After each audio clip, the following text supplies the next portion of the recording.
you guys. So great to see you. This has been such a busy week. We had VIP Thursday yesterday. We're doing Fun Fridays today.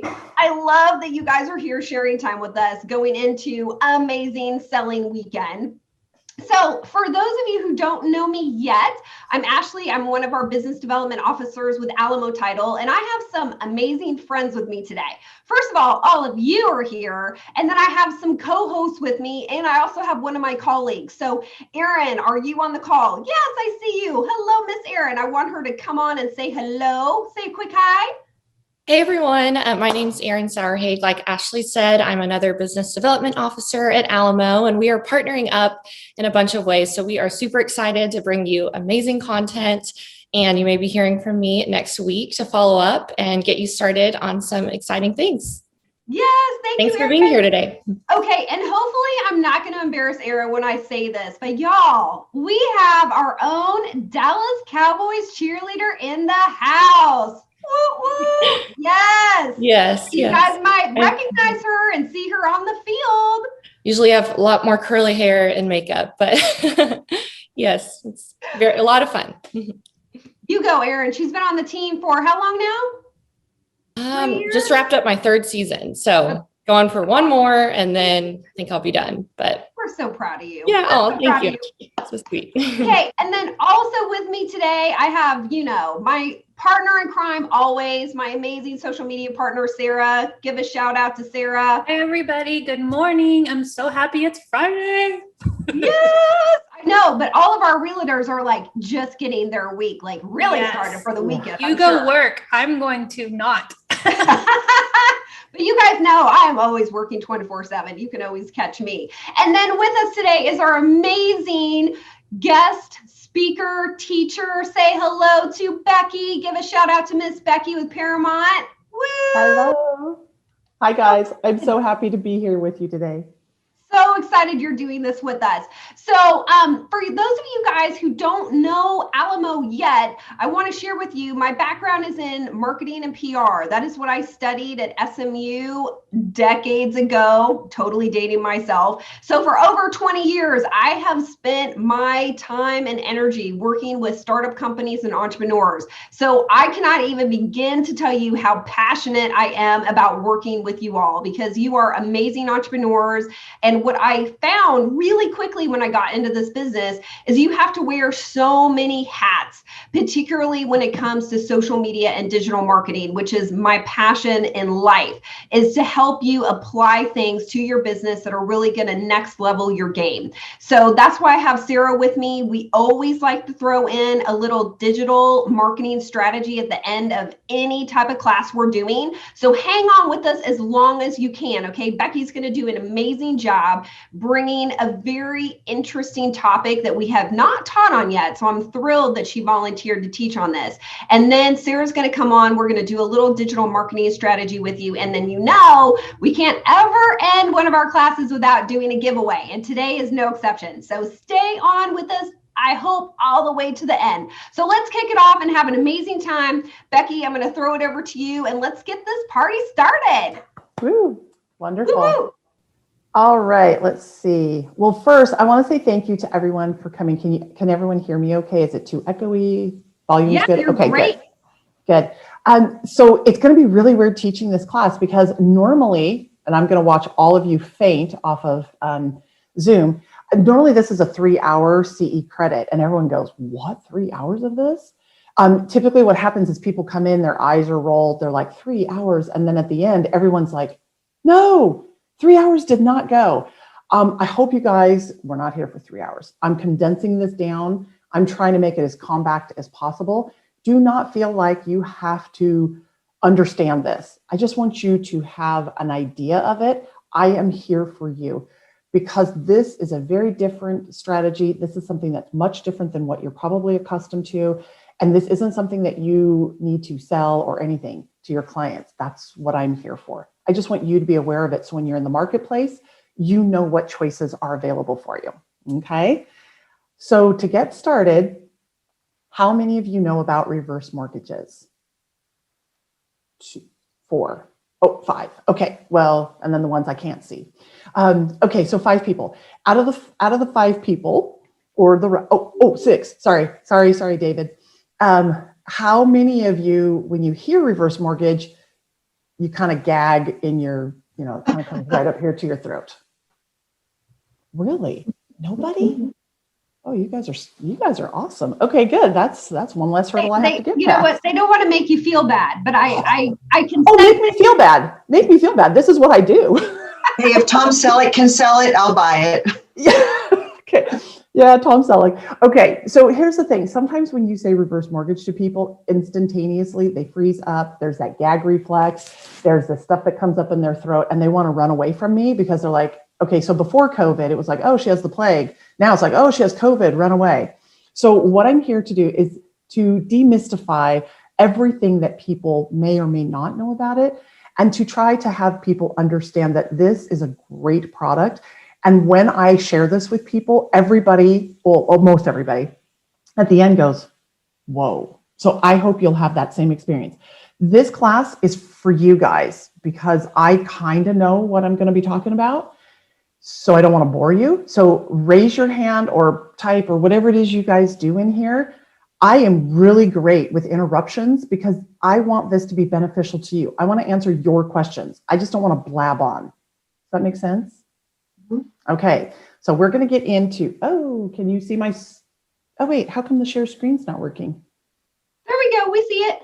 You can see my screen? You can see this? Yeah. Phew. Okay. Well, now the worst part is my camera's over here and my other screen's over here. So I really apologize that you're going to be seeing like the side of my head. Please don't take that offensively, okay? Okay, so what we do, we've got our, let me go into slideshow. Is it showing as a slideshow? Yeah, you need to put it on slideshow. It's not, it's showing you're working. Okay. Yeah.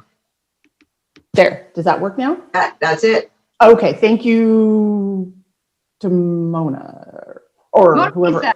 Is that Mona Yes. Lisa? Yeah, Mona that's Lisa. me. Okay, Yep. Thank you so much. Okay, so my name is Becky Shively. I'm a senior mortgage loan officer and I'm a reverse mortgage planner. My website is Mortgage in DFW, and that is where you can reach me. It's the best way. It's got my email, it's got my phone number, and I'm here to support you guys in any way possible. Okay, so if all baby boomers were to retire at 62, only 84% of them, or 84% of them would be in jeopardy of running out of money. So that's like not a good statistic, especially when the baby boomers are the biggest generation that are coming up. And so that's something that we want to make sure that people aren't running out of money. And even if they did delay retirement just by a couple of years, they're still going to be running out of money. We got a 50-50 shot that these people are going to be able to make it. I'm going to go over these really super fast because this isn't really the crux of it, but just to give you an idea. You've probably heard this figure before. You've got 10,000 people turning 62 every single day, and that's going to go through for the next 10 to 15 years. There are fewer pensions, and benefit plans aren't really there like they used to be. The lowest rate of return on investments that we've had in decades. In the last couple of years, we've seen it, but they're trying to make up for a lot. Up until COVID, 76 planned on delaying retirement. But once COVID hit, they didn't have a choice anymore. They had to retire. Companies were laying off or just not keeping their elderly. That's what the companies call them, elderly people, which I was like, that's horrible to say. Less than 7% have long-term care. There's a greater need for security than we've ever had before. Before COVID, I would always let people know, hey, if you're 62 and you're going to be going into retirement, you need to have every tool at your disposal because you never know what's going to hit you.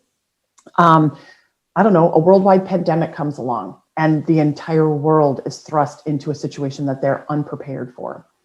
Right now, depending on where you look, there's between $6 and $7 trillion worth of equity sitting in senior housing. And that's the housing that we want to tap into to maybe help open up some much needed inventory. Do you guys have enough inventory out there? Yeah, no. No, really? There's no inventory? You have no housing? Well, maybe this is a strategy for you guys. Okay, so we'll look at this. Okay, any questions? Okay. On the financing addenda, it's conventional FHA, blah, blah, blah, blah, blah. Is it still considered conventional? FHA. And there is, if you go down, I think it's number 6, it actually specifies reverse, I believe. I'll have to look at the contract. Okay, yeah, all right. So it actually has a space for reverse, or you are okay with putting FHA. Okay. That's a great question. Good job.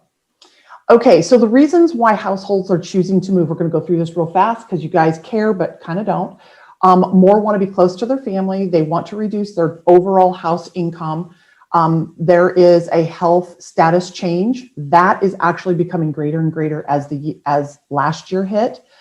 You're finding some of the people coming from the northeast of the United States, the new healthcare, their doctors are no longer on those plans and they are left with no healthcare. And so we have seen a lot of people exiting from those states and coming to Texas because Texas has healthcare. I know, seems kind of weird, but when you're in retirement, that's going to be a huge thing. There's a change in marital status. Unfortunately, COVID did have a huge hit. I think we're going to see that number go more up to maybe 18%. So you're going to be seeing household splitting and you're going to be seeing a greater need than ever. As a real estate agent, we'll go over that strategy of how that can really help because you can sell one and get for 2. So you get 3 transactions, which if I were a real estate agent, I would want that. Empty nesters, you got children that are moving out and then they're wanting cash out for the sale of, they get big money right now and they want to be able to downsize. And when I say downsize, it isn't always space. Okay. All right. This is just the pie version of it. We're almost equal. They don't anticipate moving out in retirement, have moved out already, or have not yet moved, but are anticipating a move. We are seeing this number right. Oh, you can't see. Hold on. We're seeing this number right here. Can you see that? Okay. We saw this number sliver down and slide over into the green when COVID broke out. Because COVID is kind of continuing in other parts, I think we're going to start to see a greater sliver in that. I also think that those that have already moved, you're going to see them removing because with everything that's happened last year, readjustments to their lifestyle, what they want out of their home has changed. Are you guys seeing that with your clients? Readjustment of how they want their homes to work for them? Oh, yeah. Offices are important. Yeah. Nobody really wants that formal dining room anymore, do they? No. It's become that flex space. It's the homeschool office, workout room, craft room. It's like four little sections in that one little room. So you're going to see that 51% are saying they want a smaller home. But what I'm finding is what people say and what people do are 2 totally completely different things. My husband and I are one. We've already done our move. We've already moved in retirement, even though we're not really technically retirement age, but we just said, let's go for it. And so we wanted a 1-story, 3-bedroom, 2-bathroom. So you would think, that'd be a much cheaper house, wouldn't it? Oh, no, not at all. Because I had to go and buy a house that had an island. And when they say an island, this thing is huge. It's like seriously the biggest thing. It's huge. The other thing is it had a double oven. I don't know why. I just grew up with a double oven and I always wanted one. And then it has a really fancy stove. Well, when I come in with my takeout, that island does a great job in holding it. Right. It's like nice. So at any rate, smaller homes is what they're saying, but they're not necessarily smaller in price. They're really doing a lot of upgrades.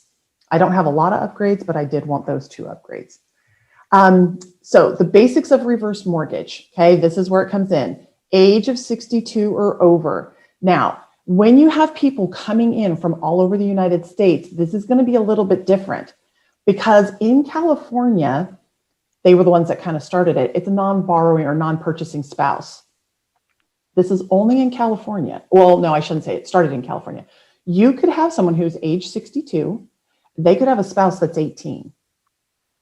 That caused a lot of problems in the reverse mortgage world because you have to have 62 or over to make these numbers work. So in the state of Texas, and if you have people coming from out of state, in the state of Texas, it is a requirement. It is part of our Constitution. you have to be 62 or over. Okay, so that's going to be your big thing if you hear people coming from out of state.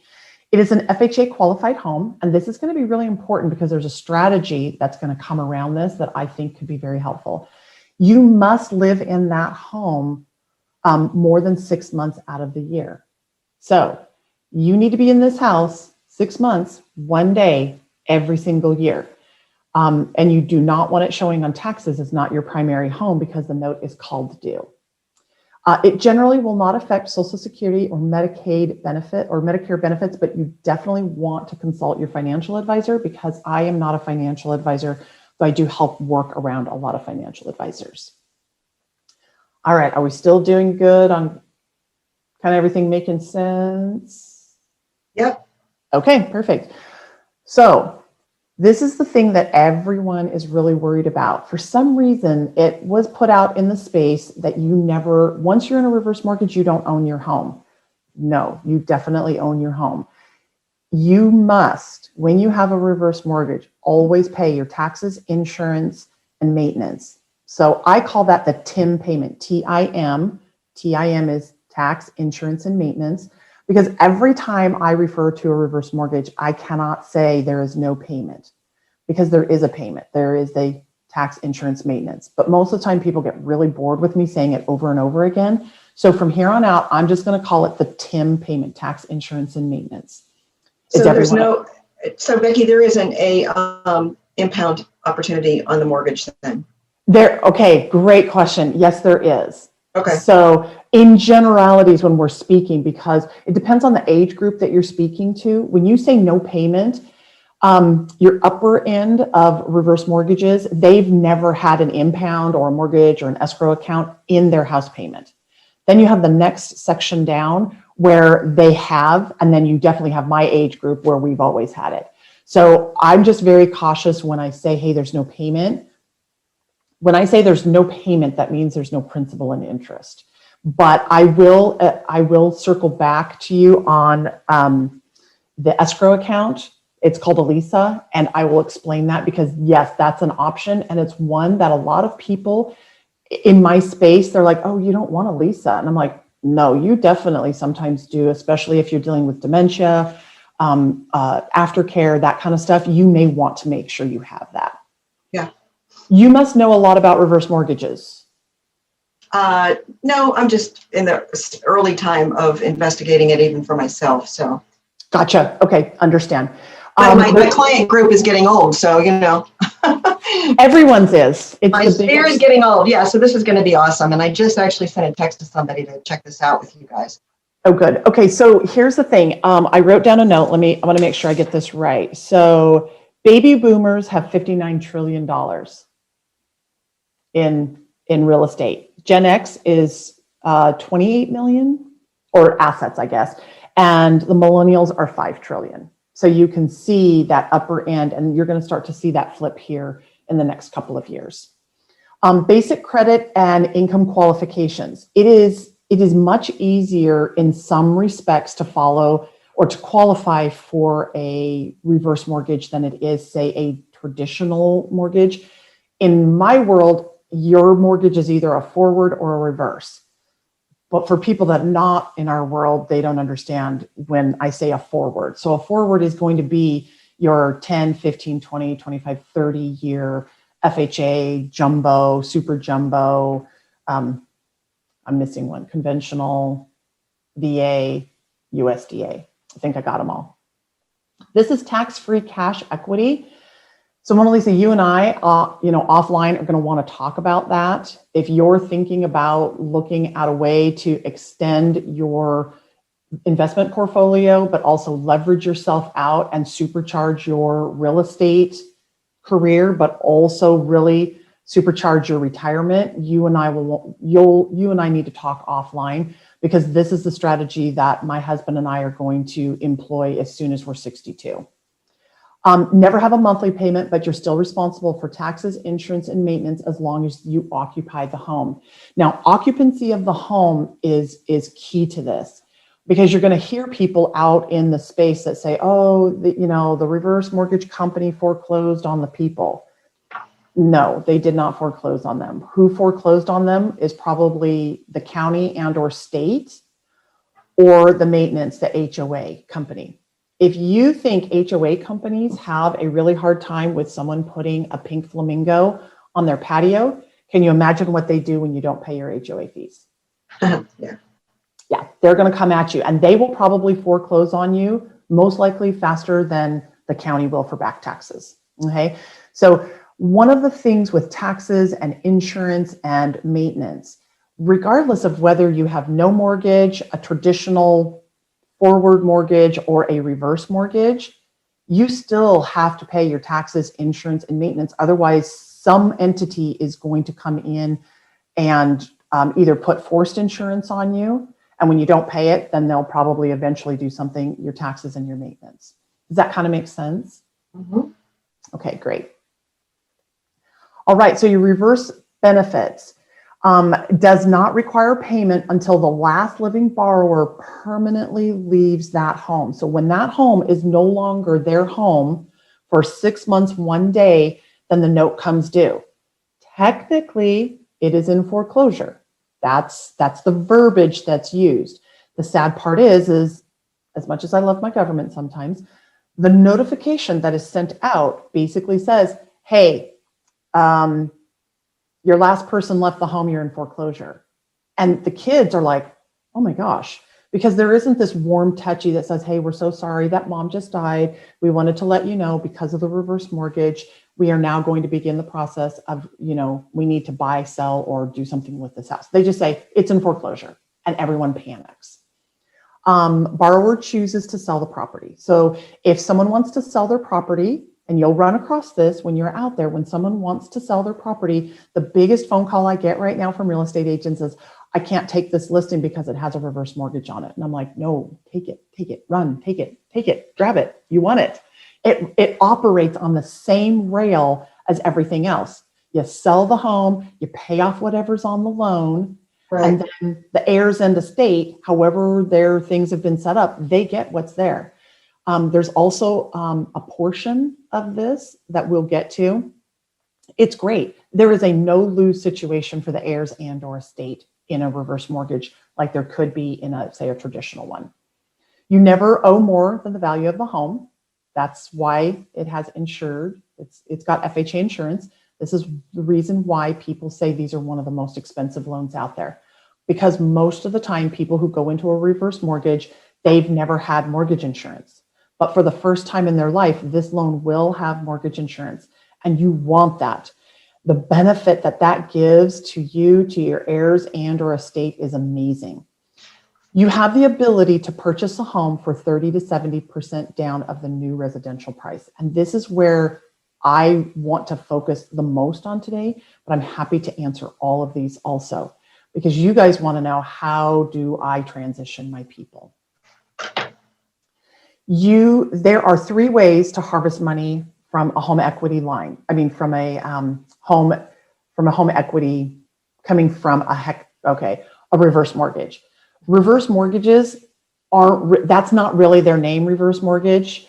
Their name is HECM. But when you say that, it's like, I sound like I've got a fur ball in my throat and I'm trying to cough it up. It's a HECM. Nobody wants to hear HECM. They're like, what? HECM stands for Home Equity Conversion Mortgage. However, nobody knows what HECM means. Everybody knows it as a reverse mortgage. So sometimes I trip up and I say HECM when I'm trying to say reverse mortgage, so you know what I'm talking about. This is where we're going to spend our time, is in this lump sum, because we're doing it for purchase. But just know there is a line of credit and there's a monthly 10-year payment, but this is where we're focusing on today. That way we do it quick and we're not doing a 3-hour class. Oh, whoops, sorry. That's the line of credit. My bad. Okay, so property eligibility. I want to know, who thinks this is exciting? 1 to 4 property unit. Really? Oh, I was hoping you guys would get all excited about that one. Okay. Well, I'll tell you the strategy on that one, and then maybe you guys will get excited. Manufactured home, double wide, built after June 15th, 76. Okay, FHA allows that. Please, let's try to stay away from those because they are brutal right now. They're brutal in the normal world and they're very brutal right now. Condos, but they must be FHA approved. If you go on to HUD's site and you go to Dallas County, Tarrant County. Is anybody in Collin County, Denton County? What are the other counties? Wise County? Okay. You're going to need to look because I didn't go all the way out to all those counties, but there is very few FHA approved condos. So you're going to really want to make sure that on those condos, if someone's going to be wanting to do that, we've got to make sure they're FHA approved. PUDs, townhomes are great for this. It still gives them the quality of life. They don't have neighbors above or beneath or to the side of them. Most of my clients that I work with, they really don't want condos. They want either the PUDs or the townhomes. Properties held in a living trust are, yes. I see someone raising their hand. Go for it. Okay. So what's a PUD? A PUD, thank you. That is a planned unit development. So when you go out to like past Roanoke and all that, there's Robinson or Robeson Ranch. It's the over 55 community. Yeah. Those usually are going to fall in a PUD because the developer has come in and developed everything out, and every builder comes in and buys out their section. Gotcha. Great question. So have you, are you in Dallas? Close enough. I'm in Grapevine. Do you but I'm know all what over. do you know what CC Young is in Dallas? It's a one of the communities. Now it has its own apartment building that I think people buy, condo building, and people buy in, and they are over 55 or whatever age they want to start. And then there's the assisted living, and then there's the memory care that you can stay on the same campus. Is that a PUD? Some of it. I would think probably the portion of it that's not the assistant living care, because that's going to fall commercial, Yeah. is what I would think. And then depending on how many stories the apartments are, that might also be considered commercial. So I would have to, I'm going to look that up. CC Young.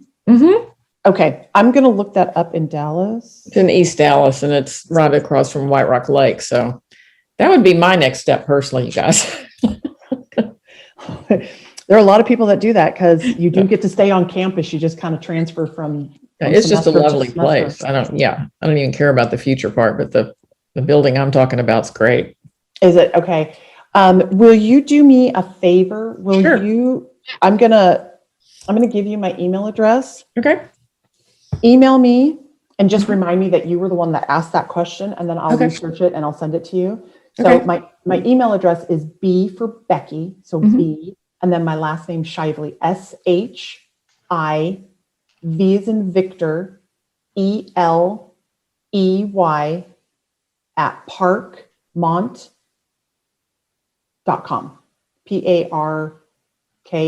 PARKMONT.com. Or if you didn't get it, go to mortgageanddfw.com and it'll have my email and my phone number there. Great. Great question. So properties held in a living trust are not available in Texas. They Okay. can just change the vesting after purchase. Yeah. But right. It basically says not available in Texas. So typically though, what we do is we get the mortgage and then we change the vesting later. Probably. That's what most Right. people I think do. Okay. And then your subnote there about the valuation. So I see that there'd be a jumbo for anything over 679. Yes, and this is my bad. You're going to see that in a second, so forget that number. But yes, Oh. Yeah, my bad. Keep going. The number just increased, you mean? Mhm. Okay. And so you're just saying, hey, be aware jumbo pricing is going to be applicable anything over X dollars. Yes, there's jumbo and super jumbo. Okay. So you have like your kind of your standard pricing, and then you have your jumbo pricing, and then you have your super jumbo for reverses. Okay. Okay. All right, seller concessions. This is going to be the biggest part if you guys start getting into this. This is going to be the part that you're going to trip over and stub your toes on.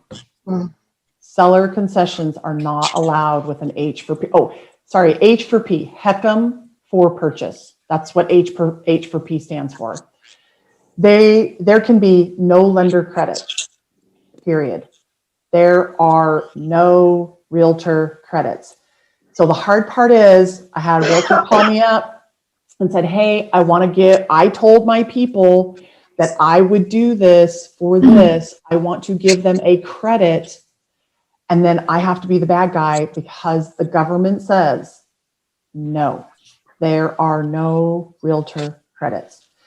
And the reason why this is in place, along with this down here, but the reason why this is down here and in place is because this age group is a protected class. And within that protected class, there can be no inducement to use or buy or sell or do anything. So for me to give a lender credit or for you to give a credit, there can be no inducement to get somebody to go into this product. Does that make sense? Sure. So said another way, Becky, after we get home inspection, if we find stuff that typically would go back and ask for funds, instead it's going to have to be a price adjustment. It's going to have to be a price adjustment, or it's going to have to be fixed and addressed outside, so we're going to get down to that in just a second. But yes, you want to make sure that you are not saying, hey, $1,200 to fix, well, that wouldn't even be the case. $10,000 to fix a water heater, it seems like now. But whatever, you can't fix the water heater within the purchase contract. Okay. The seller can pay for the following. The seller can pay for the owner's title policy. They can pay for a home warranty and fees required to be paid under state or local law. So if there are transfer taxes or if there is HOA transfer fees, they can pay for that. But outside of that, it has to be standard and customary. Cannot be any reason to induce somebody to buy the home. If a home inspection is listed on the purchase contract, a copy of that home inspection must be provided to the lender for review for any safety issue, and any safety issues will have to be fixed. So normally though, we would have a option period where they can go do whatever they want to do. We just generally call it due diligence. It's not specified in the contract that there will be a home inspection unless it's the addenda, that TAR addenda that says I do choose to have a home inspection done. But that's not within the contract. Yeah, it just has to be in the purchase contract. Okay, because normally it wouldn't be in my. Yes, it normally wouldn't be. Now, it's okay to have, the GFI in the bathroom, in the kitchen is faulty or not working or not there. That needs to be fixed. I had a toilet one time. They didn't like the toilet. The toilet was weird. I don't know. It didn't flush or flushed weird. So as long as they provide that, but it's like everything else. If you have that in the contract, it has to be taken care of by a professional, and we have to have the receipt for it. Okay. How are we doing on time? Okay, we're good. Okay, excellent. Oh, sorry about that. Okay, so new construction build program. This is where I think if I were a realtor, this would be like this would just be manna for me. One of the great things to do is to have someone come out of their home. I've helped many people do this, where they're coming out of these big homes, 2-story, maybe a little bit of land. A spouse maybe has passed away and the home is just too much for one person to take care of anymore. Or they're just entering into retirement and they want to travel the United States and they want to kind of go into a lock and leave situation. So they no longer want, that acre of land or that half acre of land. What we do is you guys take that listing, you sell it, and they're going to go and buy something else. The hard part is a lot of these people, they haven't been out shopping for homes in a long time. And you guys can speak to this better than I can. They're thinking, hey, I bought my house 25 years ago and I paid $5 for it. Well, now today I'm going to go buy a home and it's going to be $500,000. Are you kidding me? I mean, they have shock. And then they realize, oh, 500,000 isn't going to get me anything because I got to compete and add another 75 to 100,000 above that. So this is where reverse mortgage is going to come in really handy. You're going to have more shoppers, more home buyers. You're going to have a potential sales increase, not that we need any more. You're going to have a purchase price and more add-ons. And you're going to have more upgrades because the upgrades are what they are really wanting. And that's what the builders really like. It's a better builder and you relationship because you're going to be bringing them people who really have the ability to afford to buy their product. It's also going to help open up some inventory that's desperately needed in the areas that more move-up buyers or people that are coming in that aren't over the age of 55 or 62. Okay? Hey, Becky, a lot of people have lock-in leaves, like you mentioned, where they're spending X amount of time at house one and X amount of time in house two. This is just for primary residence. Yes, you're absolutely right. This is primary residence. So you have to be in this home 6 months, 1 day every year. Now, I have people that we're doing reverses on their primary home, and they're buying a second home or a vacation home. You can do that. So as long as the house that has the mortgage on it is going to be the primary home, then the cash that they take out can be used to go purchase a second, a vacation, whatever they want. But whatever that house they're going to do, that cannot be their primary residence. And it's just one loan per person? One Yes. HECM per person. Not per person. It would be per address. So like if you and I were a couple, you could not have a reverse mortgage and I could not have a reverse mortgage. It would just be one reverse mortgage for the property. Is that what you're asking? Right. And then if we decided to buy a second property, there wouldn't be two HECM loans, there'd just be one based on the one that we spend more time in. Yeah. Okay. Correct. Yes. So what you would do is in your primary residence, you would pull out the equity from that one and go buy your second or investment or vacation home. Yeah.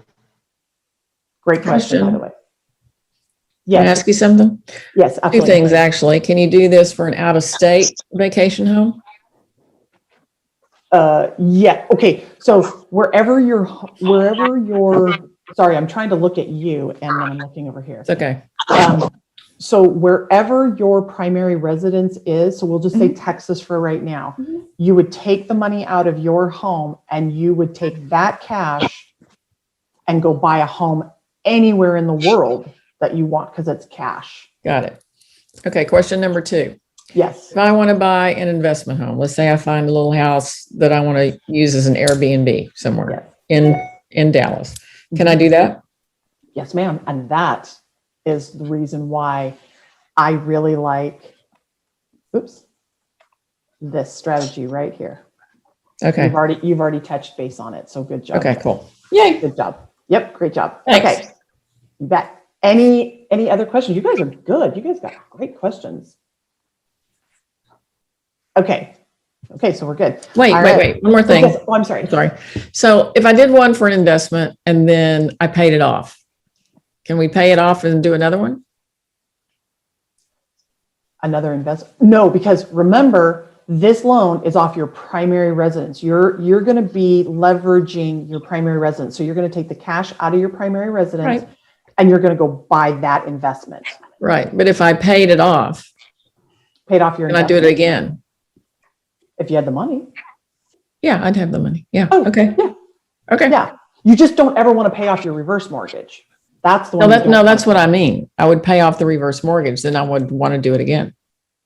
No, don't ever pay off your reverse mortgage Why? because the line of credit is there and you may not qualify the second time around. You may not. But what we'll do in your email, I'm going to offline, we're going to talk about that because you want to make sure you don't ever pay off your reverse mortgage. I mean, until you're ready to No. okay, so it's kind of brutal in my world because we just talk differently. So we usually are saying you leave your home vertically or horizontally.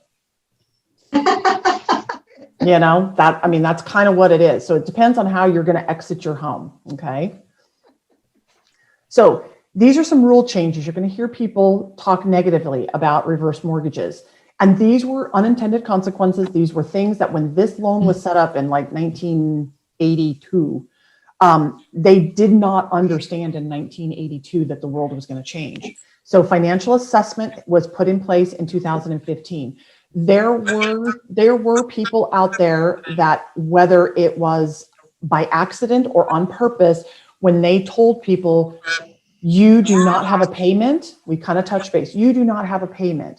Okay, well, you do have a payment. You have to have your TIM payment, tax insurance maintenance.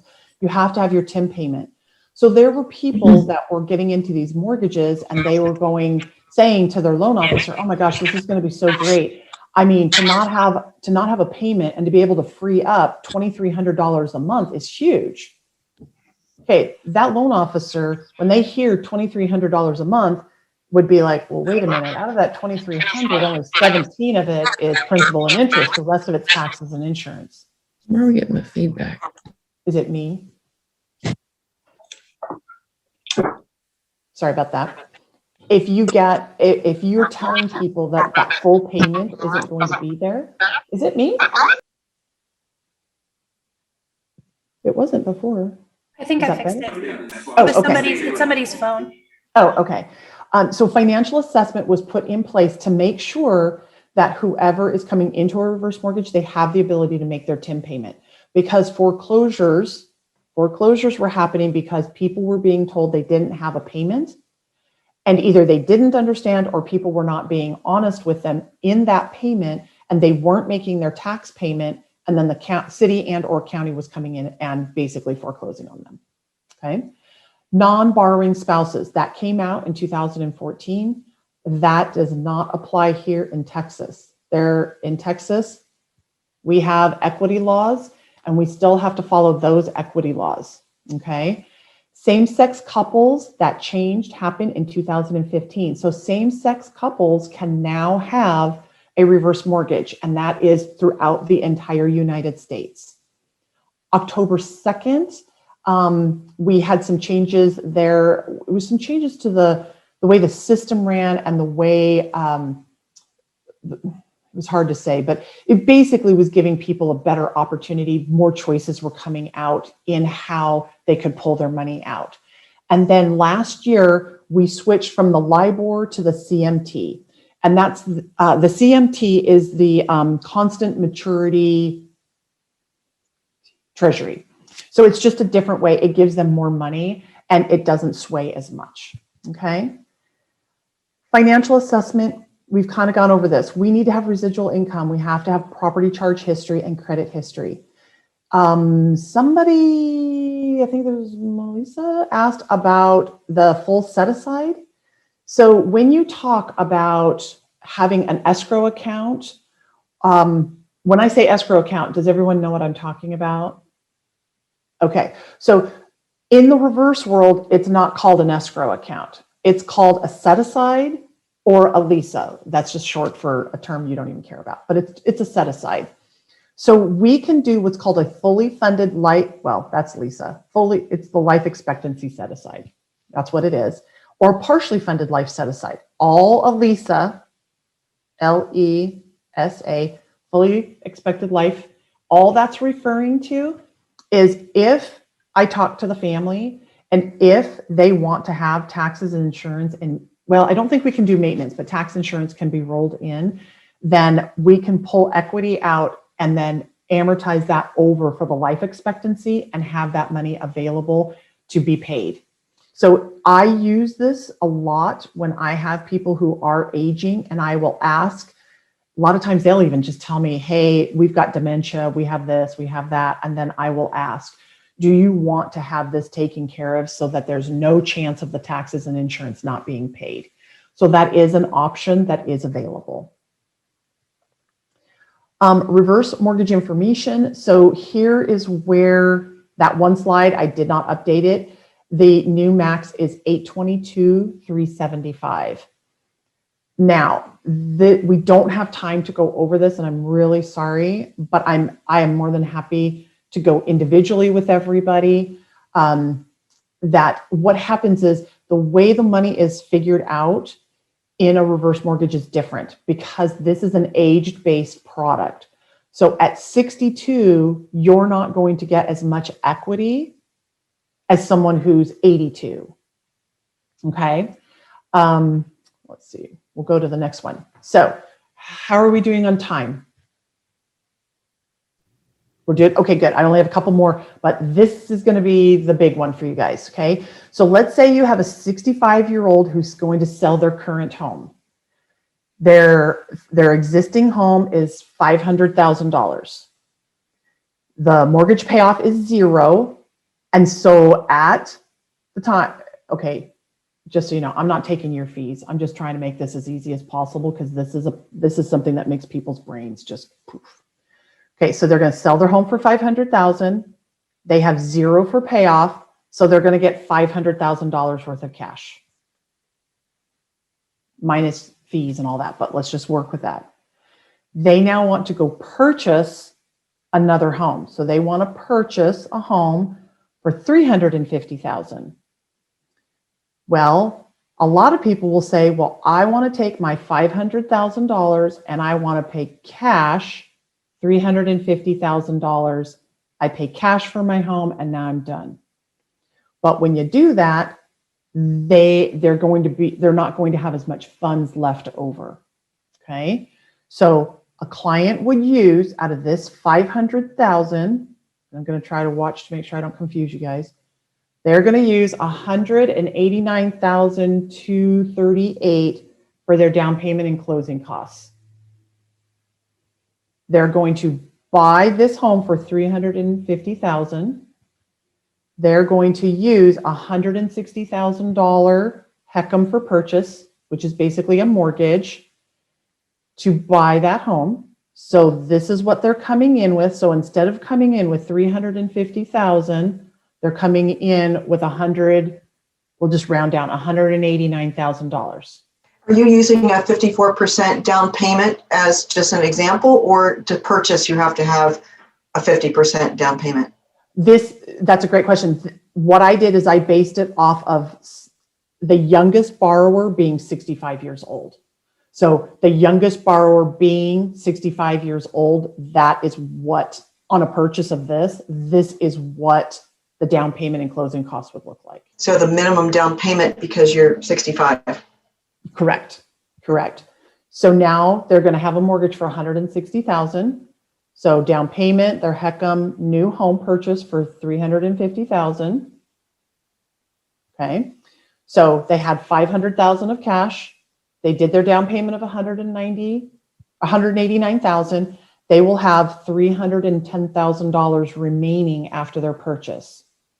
So what that does is it allows them to move into a $350,000 home, have no payment outside of their TIM payment, so no tax, insurance, maintenance, but they're going to be able to have far more money in their pocket. Otherwise, here they're only going to have like $150,000 left. Now, by doing this, they have $310,000. Wow, I really thought you guys would be happier with that. That's a lot of money. That's great. That's a lot of money. Yeah, I did have a question. Well, I'm thinking I'm such a stupid for not thinking about this earlier, although I'm not 62 yet. This is great to know for my clients.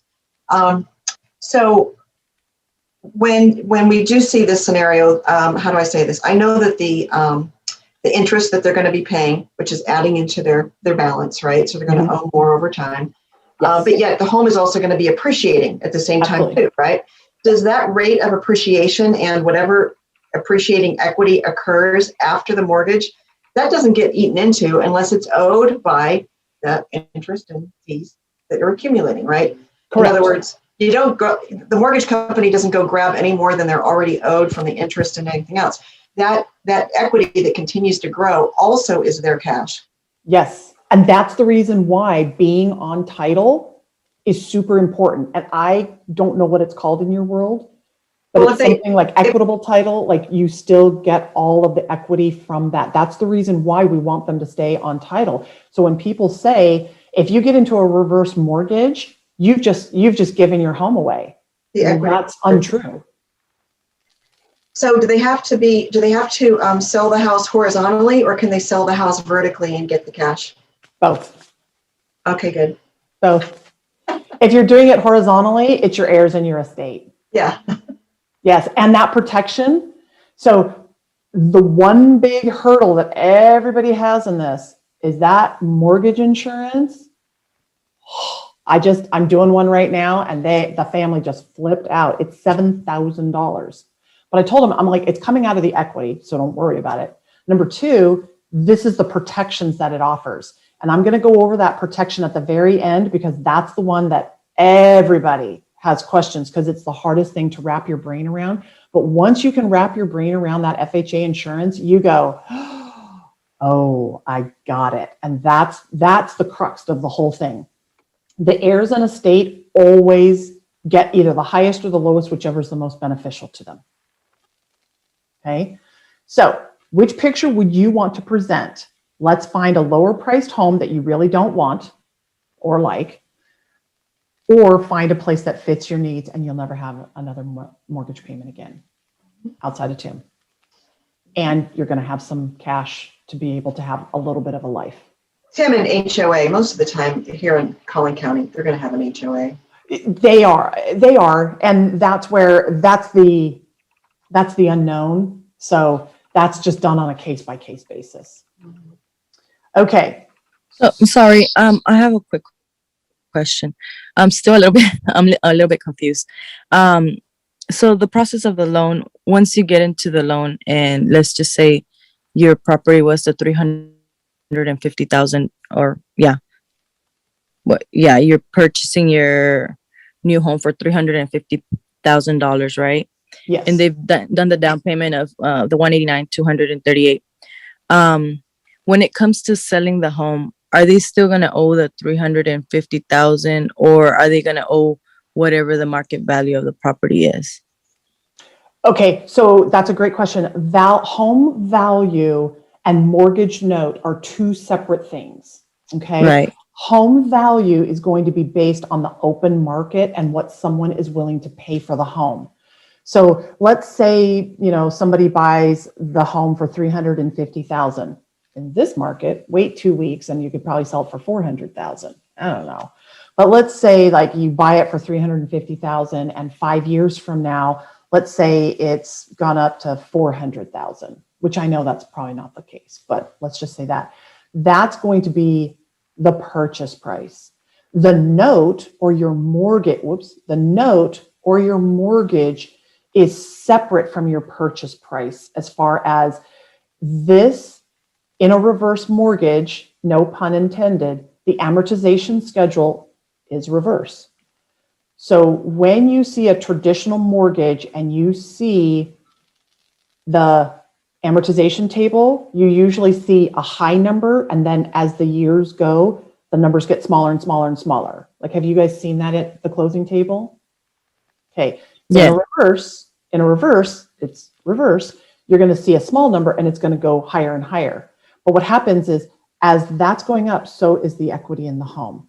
So your home could be worth, these are not the numbers, I'm just trying to visually let you know. I can run these so you can actually see them.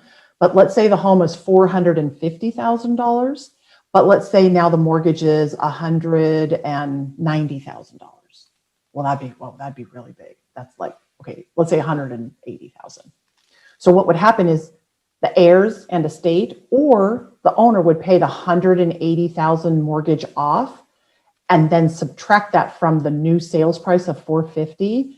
And the difference between those two is the equity. That's what either the owner of the home or the heirs and or estate would get.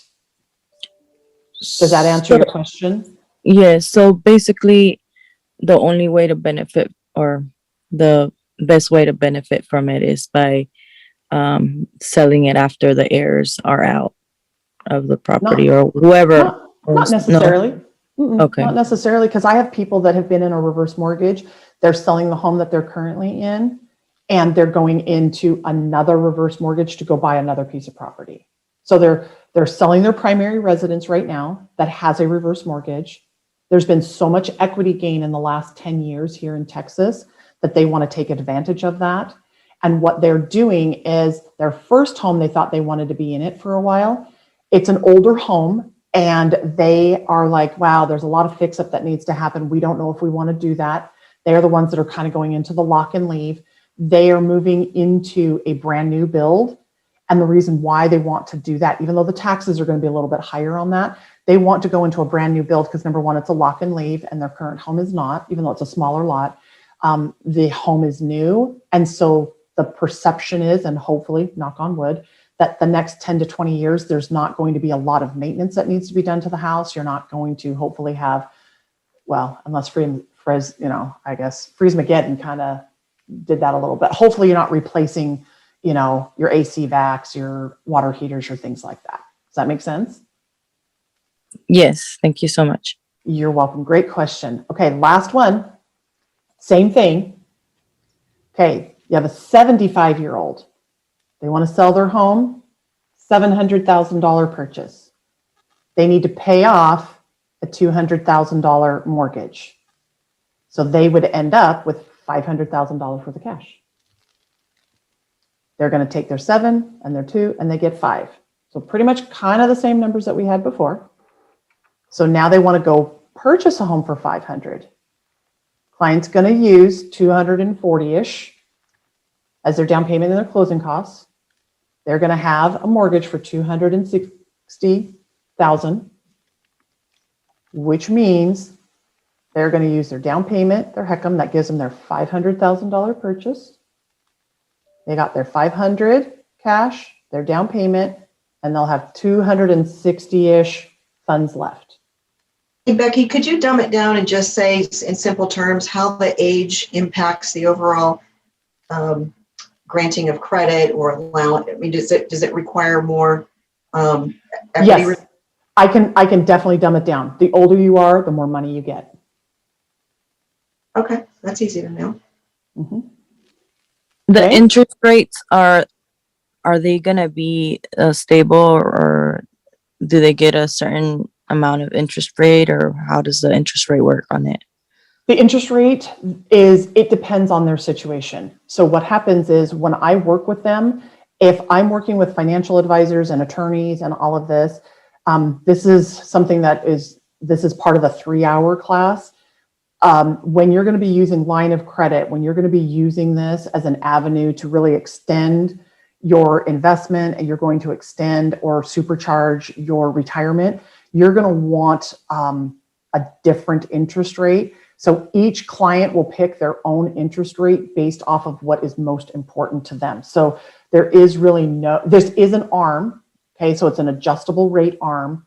But because it's on a treasury that does not fluctuate, it's not like the LIBOR where it's, changing monthly or anything like that. I don't want to say that it's stable, but it's, can't say secure, but it's less Variable. Yes. And it's less volatile-ish. Can't say that either, but it's a little bit easier on how it's going to be predicted out, I guess is the better way to say that. Got it. Thank you. Okay. All right. So any other questions before I do one last thing and then we're done? Yes, I don't know if I missed it earlier when we were speaking about the requirements, like for credit. Is there a required credit score? Is that considered at all? That's really great. No, the credit score is not a determinant, but what is being recorded and how it's being reported can. So if you have medical, if you've had some dings, as long as it's not too bad, as long as we can maybe show cause. I had a stroke. I was in the hospital for 3 months. This is what this was. I had family step in to help me pay my bills. It took a bit to get them into my accounts, that kind of thing. Okay, thanks. You're welcome. I have a quick question. Yes. Melissa. I as far as like when it's due, and you know, if they pass away or sell their home or move, is that whole amount due, the whole 700,000 at that time? Like in this example? Oh, okay. Sorry, I must have misspoke. Okay, this 700,000 is when they sell the home that they are living in, and they're going to take that 700,000 and pay off their 200,000 mortgage. They're going to take $500,000 worth of cash, and they're going to come see you and say, "Hey, I want to purchase a new home."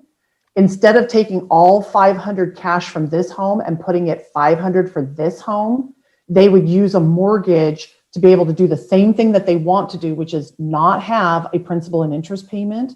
But what it does is it allows them to still buy the $500,000 home, have no mortgage payment being principal and interest. Right. But it also gives them 160,000 cash to be able to live out and be able to do the things they want to in retirement. Right. So then if they were fast forward into this 2 years later, they passed away, would They pay this off. just the 259? No, they're going to pay. So let's say this 260 in 2 years from now is now 270,000. Okay. They need to pay off that 270. So this is a good segue into this last portion. Okay. So Melissa, did Melissa have a question, or was I talking to Melissa? You were I had one question. Yes. What if they have cash that's not from the sale of a house? Is that okay? Totally okay. And that's another strategy that people can come in with equity.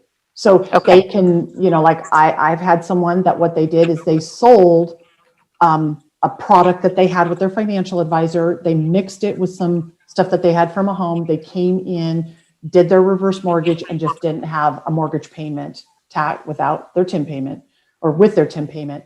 But it does not always have to be proceeds from a house. But since this is geared mostly towards you as a realtor, I'm gearing this more towards you. When I teach this to financial advisors and attorneys, I gear it more towards their financial products. Thank you. You're welcome, iPhone. Okay. Wait, who was that? It just says iPhone. I don't know. Can you let us know who you were? It's Marlene. Marlene. Hey, Marlene. Yes. Thanks, Marlene. Hi. Great question. Sure. Okay. Oh my gosh, we're way over time. I just now see the calculator. I just now see the time. Okay, we got to make this really fast, but I want you to understand this. See, you can see how the 3-hour class, when people get to the end, they're like, whoa, how'd this happen? It goes fast. Okay, so mom and dad pass away. We're leaving the house. What do we do? If it's today, well, homes are going up $5,000 every second, so we're in great shape. So we're going to sell the home for $500,000. Let's just say that their mortgage is $260,000. We're going to sell that home, and there's going to be, you think I'd be able to do that? Like, math's my number, right? Math's my game. So we got 260 that they're paying off. So that's $240,000. Obviously, I'm not including your fees and all of that, but there's $240,000 that would go at the closing table. Now will be dispersed to however the 40 or the 75-year-old person, whatever their will, trust, estate, whatever it is that they have designed, their heirs and or estate will be given $240,000. From And there, so if they don't die and they just sell the home, then they have $240,000. and there's no prepayment penalty? No. Okay. And so they sell it, and it's, they still have whatever tax implications they would have otherwise. Correct. Now, granted, I mean, I'm just assuming that they bought a $500,000 home and their note was $100,000 way back when, I don't know. So just so we've got numbers to work with, these aren't going to be like, this may be their numbers, I don't know.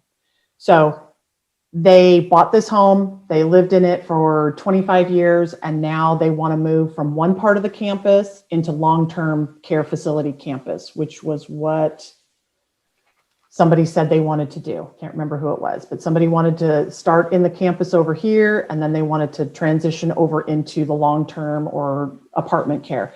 They can't in that situation, that piece of property, but the stuff is still the same. You sell that, you take your 240,000, go move where you want, and now you got 240,000 to live off of.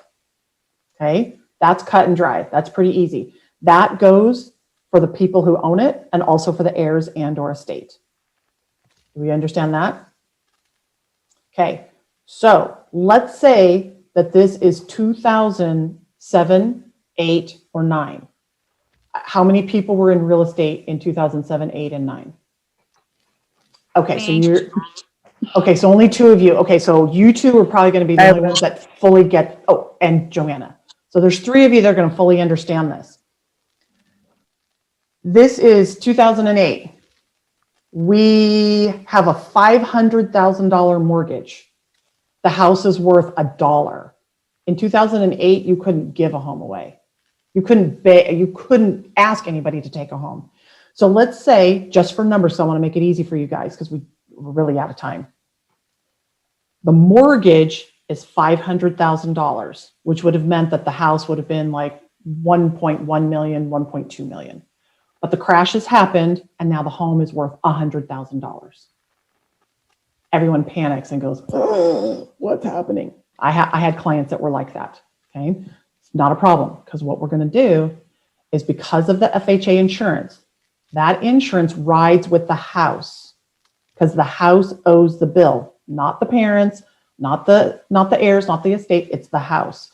So that insurance rides with the house, the heirs and or estate. They have the ability to buy that home for the value that it is, $100,000. Only the heirs and estate can do this. They get to buy it for 95% of that value. So they can buy the home for $95,000. That's only the heirs or estate. If it goes on the open market, it sells for $100,000. Heirs and estate get a 5% discount if they buy it. Does that make sense? Okay, so everybody goes, well, wait a minute. If the heirs or estate buy it for $95,000, there's like 400 and some odd thousand that's just not there. What happens? We have a short sale. Technically, yes, technically, no. Because what's going to happen is the investor, when we get to title, so Ashley and her people are going to take that $95,000. They're going to send it over to the investor and everything else that they do. They're going to take that $95,000. That investor is going to package that loss up and they're going to send that loss to FHA and FHA is going to make them whole. You guys get it? So the risk is minor. There's no risk. That's what mortgage insurance does. Thank you. Yay, you guys got it. Most of the time, that's like a 30-minute conversation right there. So I was like, oh, okay. So this is the reason why when people really kind of say, hey, I got to pay $7,000 for mortgage insurance. And I'm like, yeah, but guess what? This same situation that these people had, my friends, I told them, I'm like, listen, they owed $500,000 on the home, or the home was worth $500,000, but the mortgage on it was like 1.2 million. So I told them, I said, take you and your sisters and each of you pull your money out of your 401ks or your IRAs or whatever, because they're not going to be performing very well over the next 10 years. Pull that out because you get to buy that home for 95% of that value. So they did. They were like, oh yeah, the financial advisor went, oh my gosh, yeah, this is great. This was California. California, their values go up and down. So they bought the home for $500,000 minus the 5%.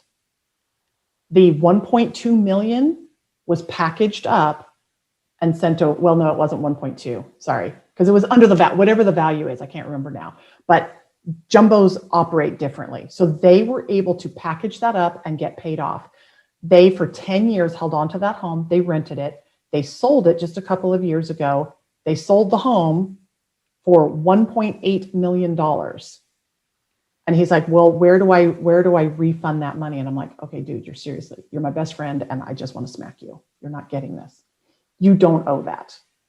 So it wasn't 1.2 million. It was whatever. I have to look back on the notes to see what the max claim amount was on that. But the family did not have to pay that back. They packaged it up. They sent it to FHA.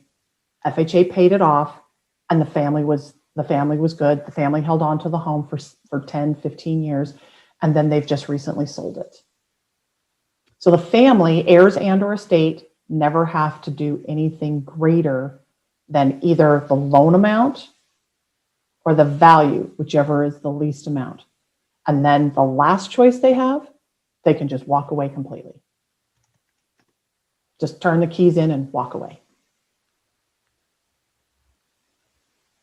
Okay, so that's it. Awesome job, Becky. You're saying, sorry that we went over. No, you were amazing. I knew there were going to be a lot of questions. Okay.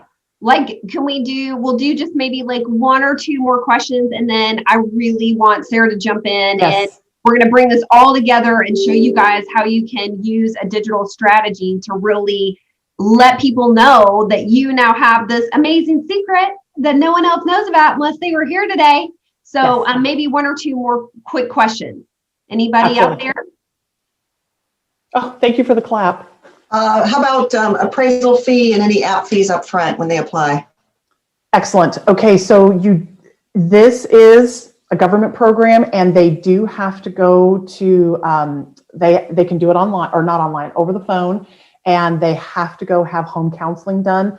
That typically costs about $100 to $120. They do it over the phone, and that counseling facility from HUD sends us their certificate.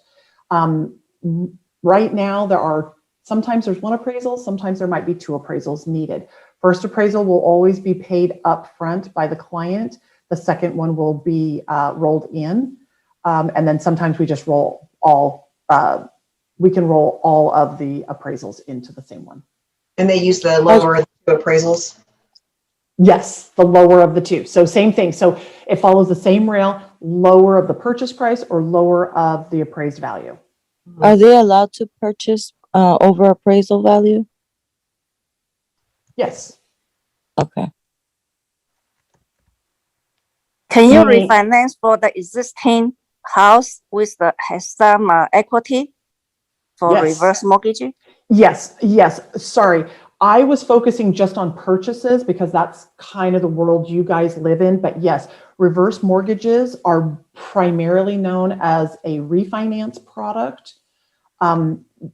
So yes, you can refinance out of either a home that has no mortgage, a home that does have mortgage, or a mortgage that is already a HECM. So Friday I closed, it's called a HECM for HECM.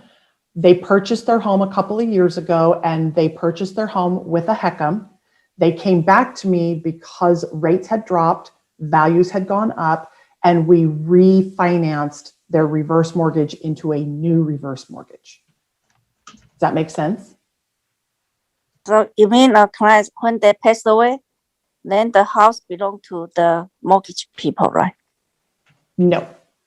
So if both parties or whoever, I mean, it doesn't have to be two people, it's a single person, whoever the note holders are, whoever that last person is to leave the home, then their heirs and or estate own the home.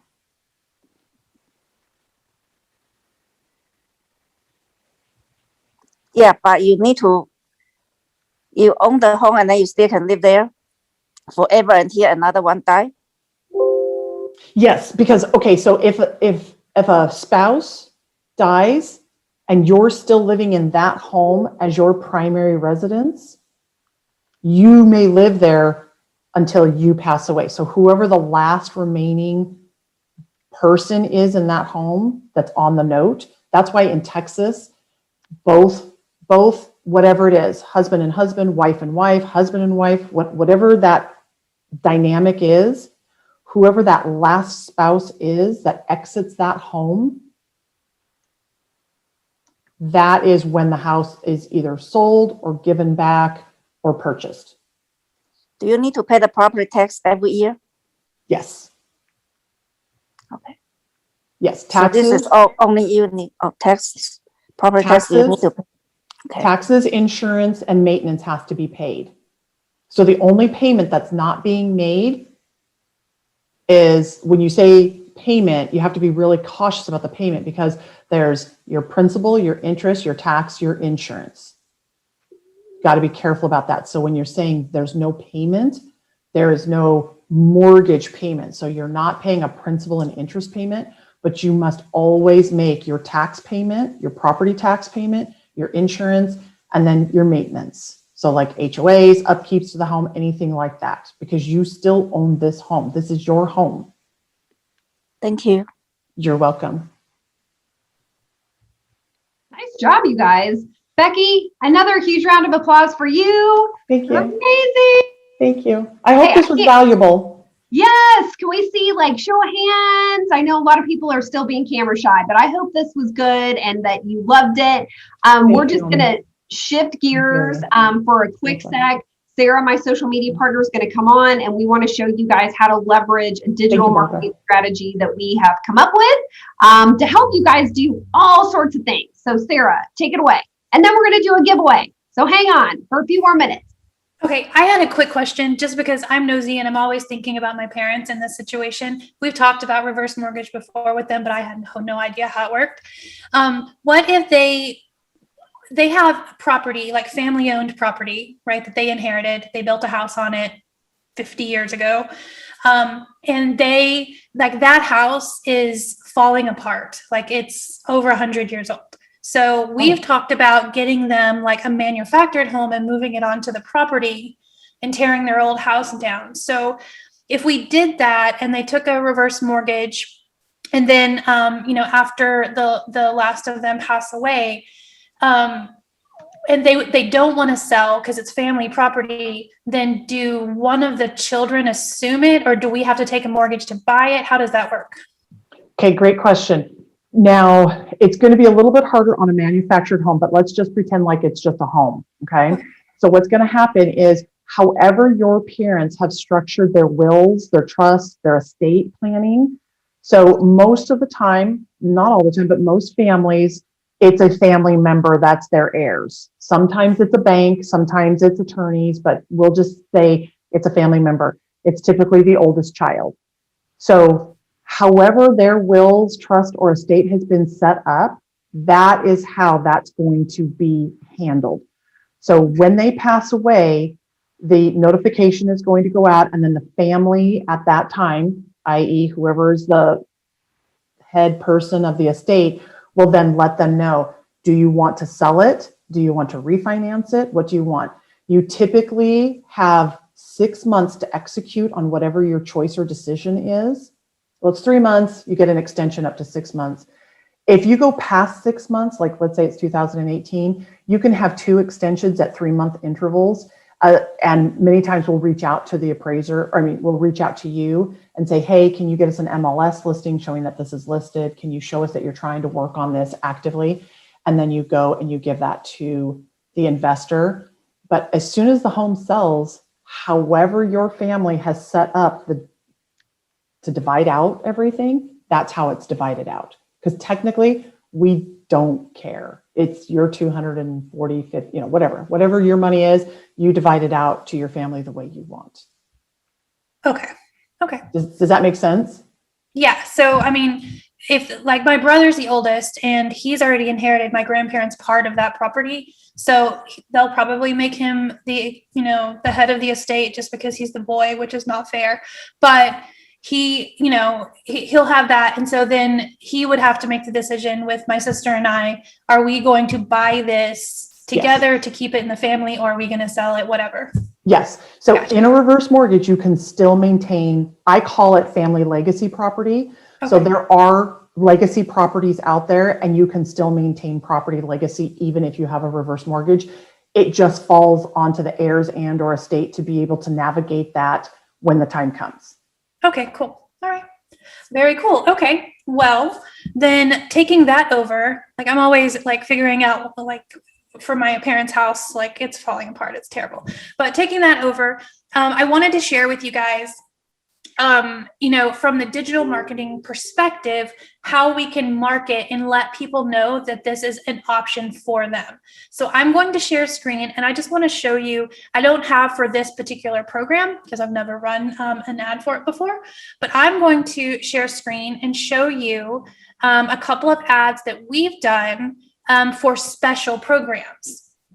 So the first one is Home Swap. And so what we do is we set up a digital postcard, which is essentially a postcard that we are putting into a Facebook ad. This is posted to your business page. Then we create two separate audiences. One that is your warm audience, your CRM, the people who like your page, people who have engaged with you on social media, and people who like and engage with you on Instagram. And then we create a cold audience, either a remind list of a particular neighborhood, a radius of a particular farm area, however you want to farm for cold leads. And we will send this postcard, it's posted on your business page, but then we will take it and send it out via an ad, which essentially puts your post in those people's news feeds. So this is an example of one that we did for the Home Swap program with Knock. So we could do the same type of thing with Becky's program if you would like to partner with her and co-brand in here, we could do that as well. However you want to structure it, but this is just an example of how we can take your picture, your name, your number, and attach it to this awesome program so that people know to reach out to you about it. This is another example. The postcard isn't so good, but the copy at the top is. This is actually someone, when we very first started doing digital postcards, who wanted one about a reverse mortgage program. And so the copy that I wrote for it was, this is kind of her idea, worked hard all your life, sacrificed your needs for the needs of others. Are you ready to live your golden years in the home of your dreams? So basically she's saying, the home that you lived and raised your family in, now you're in a place where you want to live your golden years in a new home that has all the amenities that you want it to have. So ask me about a reverse mortgage. Now the postcard itself was her logo and things. But if you put this together with this, that would make an awesome postcard. So if anybody wants to talk with Ashley about getting something like that done, obviously we can do postcards for any subject. Our most popular ones are, just sold houses, listings that go under contract in like 12 hours and we have to change them immediately. We have some for buyer wish lists. So if you have buyers who are looking for a particular thing in a particular place, we can put that out in the social media world and kind of mine for possible properties. And pretty much anything in between all of that, anything you have a dream for, we can execute. But for this specific program, I think it would be amazing to be able to brand yourself as the agent who knows the inside scoop on how to execute this program. So Ashley, is there anything else you wanted to add to that? Yeah, I want to just do a quick summary because we have so many new people with us today. A recap on what do we mean by a digital postcard? Sarah just did an awesome job showing you some examples of ones that we've done. And what I really want to emphasize to you all is this truly is an amazing strategy for you to stay top of mind with your current sphere and go dominate some farm areas. Because what we're doing is we're taking that traditional methodology of mailers, right? So you would go pay the post office to mail a postcard to your sphere or to your farm area. We're doing the same thing, but in a digital way. So we are paying Facebook to send our content that we create to your sphere and to your farm areas. So now our content is going to land in their specific Facebook newsfeed or Instagram newsfeed. So right now, you guys are really accustomed to posting content on your Facebook business page or your personal page or your Instagram page, and you're waiting for organic interaction. Well, we know that probably less than 2% of anyone who's connected with you ever actually sees the content that you post. So we're basically providing a way by paying Facebook, so it's kind of pay to play, we're going to pay them to hand deliver the content that we want your specific audience to see. Sarah, I think what is always helpful is if we show them some stats. So can you just show them maybe one of our recent reports? And I want to just sort of go over the numbers so that it really makes sense to them what we're talking about. Okay, you guys, so this is an example. So Heather Sims is one of our agents. She does a lot of videos, and she did this really cool video on Zillow Zestimates. And we basically took that content that she created, we put it into a digital postcard, we paid Facebook, and we were like, hey, here's who we want to send it to. So these are the numbers right here, okay? So we reached over 3,000 people with this post.